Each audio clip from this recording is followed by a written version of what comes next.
Le titre de l'exposition, c'est Espace-matière. Bon. En fait, on va voir, ma technique, c'est que je travaille le carton d'emballage récupéré, qu'on retrouve un petit peu partout sous différentes formes.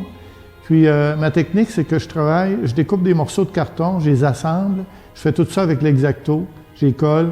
Donc, c'est des matériaux assez simples que j'utilise en général, et surtout dans cette expo-là. Puis, il y a aussi une partie centrale de l'exposition, c'est une œuvre qui est au sol, sur un genre de podium. Puis, il y a toutes les œuvres qui sont au mur, qui, elles, ont été réalisées sur du papier craft. Et ça a été fait pendant la pandémie, en grande partie.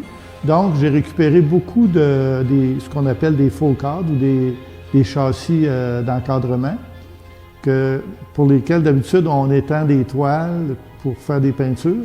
Alors moi, dans mon atelier, j'en avais que je n'avais pas utilisé ou que j'ai redéfait. Puis, j'ai utilisé ça comme encadrement. Donc, c'est quelque chose avec des matériaux très simples et beaucoup de récupération. C'est à partir de l'œuvre au sol, l'œuvre centrale. Il y a eu plusieurs photos qui ont été prises de différents angles.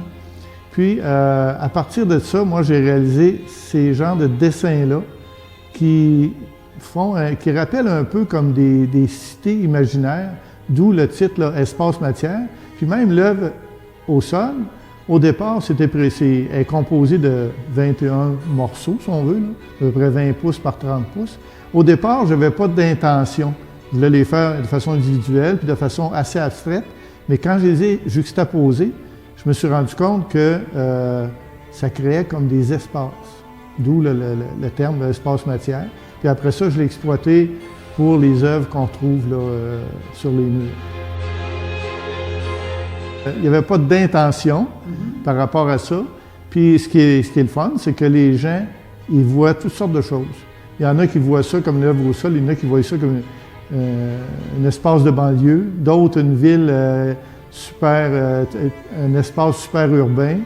Fait que ce qui est agréable, c'est que les gens interprètent à leur façon, puis ils s'amusent là-dedans, puis c'est correct. C'est sûr que c'est l'œuvre au sol, là, parce que c'est à partir de tout ça, c'est à partir de cette œuvre-là que tout a commencé, là, la réalisation des autres. Bien, je pense que c'est de découvrir ce qu'on peut faire.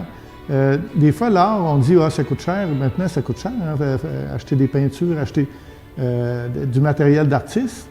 Mais moi, avec la façon que je travaille beaucoup avec des matériaux récupérés. Ici, c'est le carton, puis ça fait plusieurs années que je travaille avec le carton. J'ai travaillé avec le papier craft, j'ai récupéré des... Tu sais, c'est de voir qu'on peut créer un paquet de choses avec des moyens très simples. Comme ça, c'est un X-Acto, un pot de colle, des morceaux de carton récupérés. Puis là, les gens, de plus en plus, me disent « Là, j'ai acheté telle chose, c'est emballé dans du gros carton, le veux-tu? » Ils commencent à connaître ma pratique de ce côté-là.